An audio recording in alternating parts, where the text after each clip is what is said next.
Australia's response is getting mixed reviews. Aid groups welcome news that the country will take in thousands of refugees, but some are worried about the decision to extend airstrikes into Syria. Greg Navarro has more. A change of heart for Prime Minister Tony Abbott Wednesday, who just 4 days earlier said Australia would not increase its intake of Syrian refugees. Australia will resettle an additional 12,000 refugees from the Syria-Iraq conflict. Australia's initial position started a passionate debate both in the government and within the public. We have a scheme.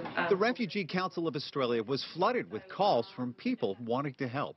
Something like this has really tapped into a very deep vein of compassion in Australia, and it's incredibly heartening to sense that. Some analysts believe by changing his position on the refugee intake, Australia's Prime Minister has sought to silence the debate on the issue.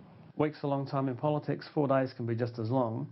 The initial response was, I won't say it wasn't so much poor as I think ill-considered. That change in response was welcomed by humanitarian organisations. This is potentially life-saving for 12,000 people, and that's real children and families that will be able to resettle in Australia. There is some concern about who will be allowed to resettle in Australia, that Christians may be chosen at the expense of Muslims. But an even greater debate has surfaced with news that Australia will extend airstrikes into Syria. Mr. Abbott said the goal is to target ISIL, but opponents say the outcome could make matters worse.